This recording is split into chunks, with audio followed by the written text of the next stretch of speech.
Hello students, आपका स्वागत है हमारे YouTube channel Satyapal top English idea पर। स्टूडेंट्स, आज हम समझेंगे अंग्रेजी शब्द डिमॉन्स्ट्रेटिव प्रोनाउन।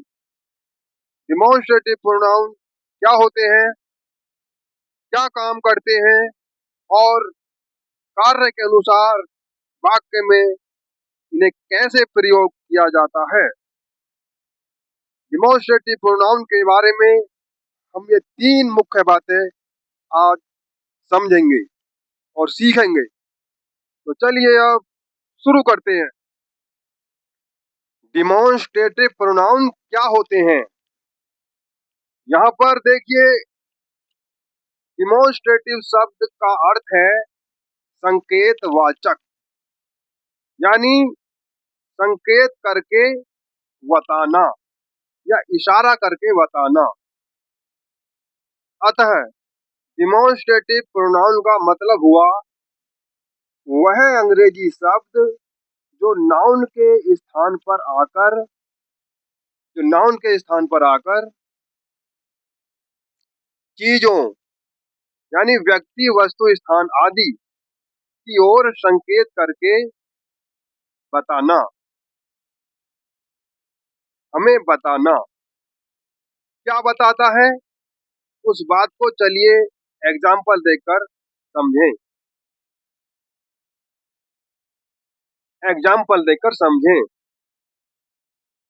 क्या है डिमॉन्स्ट्रेटिव प्रोनाउन, देखिए।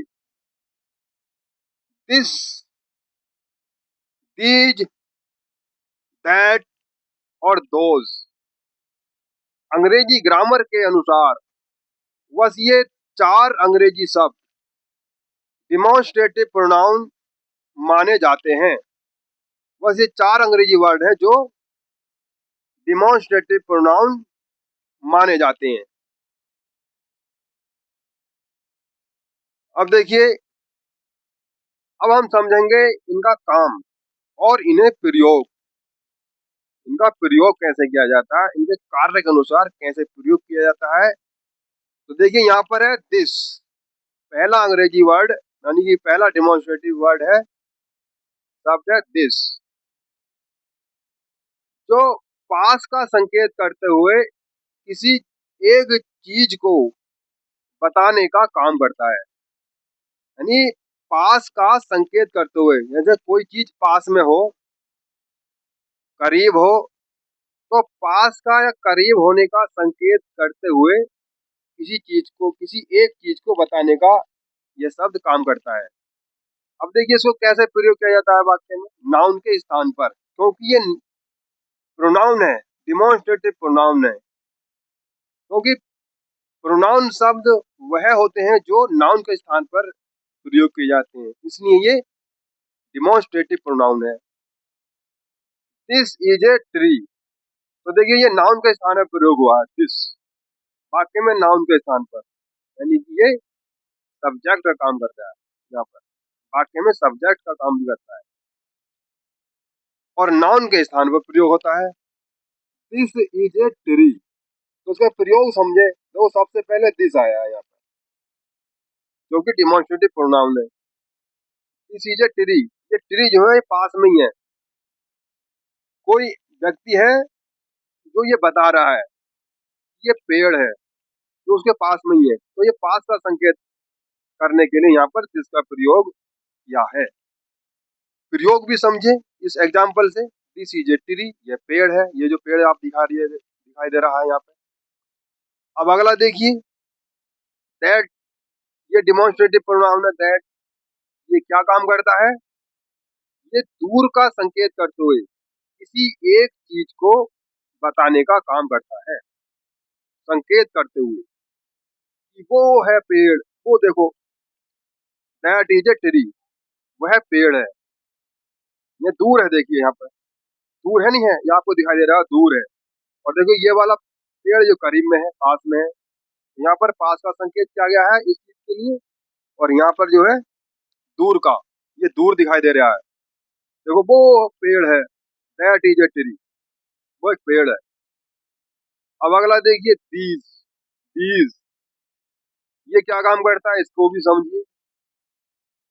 पास या नजदीक का संकेत करते हुए किसी एक से अधिक चीजें बताने का काम करता है। यानी पास या नजदीक का संकेत करते हुए एक से अधिक चीजें बताने का काम करता है।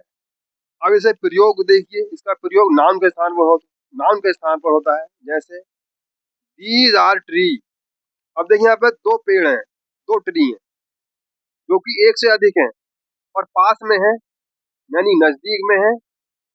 एक से अधिक हो चाहे कितने भी हों, 2, 3, 10, 20 कितने भी हजार, उनके लिए दीज आएगा, सबके लिए दीज।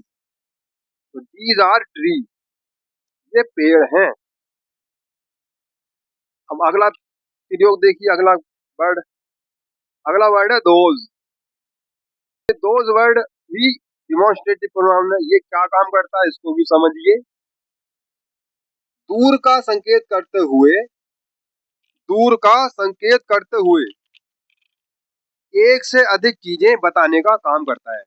ये जो दोज वर्ड है, ये एक से अधिक चीजें बताने के लिए, यानी इस दूर का संकेत करते हुए एक से अधिक चीजें बताने के लिए ये प्रयोग किया जाता है। अब इसका प्रयोग देखें। जैसे देखिए, दोज आर ट्रीज, वे पेड़ हैं। तो यहाँ पर देखिए एक से अधिक है। यहाँ पर जो पेड़ आप दिखाई दे रहे हैं, आपको दिखाई दे रहे हैं, ये एक से अधिक है। एक से अधिक कितने भी हो सकते हैं, कितने भी, उन सब के लिए दोज शब्द का प्रयोग किया जाता है, दूर का संकेत करते हुए उन्हें बताने के लिए। दोज आर ट्री, वे पेड़ हैं। तो इनका प्रयोग समझिए, इनका काम समझिए और इन शब्दों की पहचान करिए। तो देखिए, अब आप यहाँ पर इस बात को भी समझें और ध्यान में रखें कि यहाँ पर हमने दिस, दैट, दीज और दोज शब्दों को डिमॉन्स्ट्रेटिव प्रोनाउन के रूप में समझा है, लेकिन इन शब्दों को एडजेक्टिव के रूप में भी प्रयोग किया जाता है। जब इन शब्दों को एडजेक्टिव के रूप में प्रयोग किया जाता है तो इनका वाक्य में स्थान बदल जाता है। स्थान बदल जाता है। जब इन्हें एडजेक्टिव के रूप में प्रयोग किया जाता है तो वाक्य में इन शब्दों का स्थान बदल जाता है। कैसे बदलता है, कहाँ बदलता है, देखिए समझिए इस बात को भी। प्रोनाउन के रूप में ये शब्द नाउन के स्थान पर आते हैं। प्रोनाउन के रूप में ये शब्द नाउन के स्थान पर आते हैं क्योंकि ये प्रोनाउन है, और प्रोनाउन वह अंग्रेजी शब्द होता है जो नाउन के स्थान पर प्रयोग किया जाता है। तो ये तो बात सही है। अब देखिए एडजेक्टिव के रूप में कहाँ पर प्रयोग होते हैं। एडजेक्टिव के रूप में ये शब्द नाउन के साथ प्रयोग होते हैं। इस अंतर को समझिए, इन शब्दों के प्रयोग के अंतर को समझिए। डिमॉन्स्ट्रेटिव प्रोनाउन के रूप में कहाँ प्रयोग होते हैं और एडजेक्टिव के रूप में कहाँ पर प्रयोग होते हैं। चलिए इसे भी एग्जाम्पल देकर समझें। यहाँ पर देखिए लिखा हुआ दिस ट्री। दिस ये डिमॉन्स्ट्रेटिव यहाँ पर प्रोनाउन नहीं है, अब ये एडजेक्टिव का काम कर रहा है। डिमॉन्स्ट्रेटिव एडजेक्टिव होता है, इसको डिमॉन्स्ट्रेटिव एडजेक्टिव के रूप में यहाँ पर प्रयोग किया गया है। दिस ट्री जो कि नाउन के पास है, जैसा कि बताया गया पीछे, ये एडजेक्टिव के रूप में नाउन के पास प्रयोग किया जाता है। तो देखो पास में ही है, दिस ट्री ये है पेड़, इज लॉन्ग लंबा है। देखो दिस ट्री ये पास में ही है इसके। दिस ट्री, ये जो दिस ट्री है ये लंबा है, तो ये एडजेक्टिव के रूप में यहाँ पर जिसका प्रयोग हुआ है। अब दीज देखिए, दीज ट्रीज, दीज ये डिमॉन्स्ट्रेटिव प्रोनाउन नहीं है, यहाँ पर ये डिमॉन्स्ट्रेटिव एडजेक्टिव के रूप में यहाँ पर प्रयोग हुआ है। These tree are very long, ये दीज ट्री एक से ज्यादा के लिए प्रयोग किया जाता है। दीज वर्ड एक से ज्यादा के लिए प्रयोग किया जाता है, एक से ज्यादा चीजों को बताने के लिए। वो कितनी भी चीजें हों, एक से अधिक हो। तो यहाँ पर देखिए, these tree are very long, ये पेड़, दीज, ये पेड़, वेरी लॉन्ग, बहुत लंबे हैं। तो स्टूडेंट्स, अगर आपको डिमॉन्स्ट्रेटिव प्रोनाउन ठीक से समझ में आ गया हो तो वीडियो को लाइक और चैनल को सब्सक्राइब जरूर करें, वीडियो को शेयर करें और हमें कमेंट करके भी बताएं।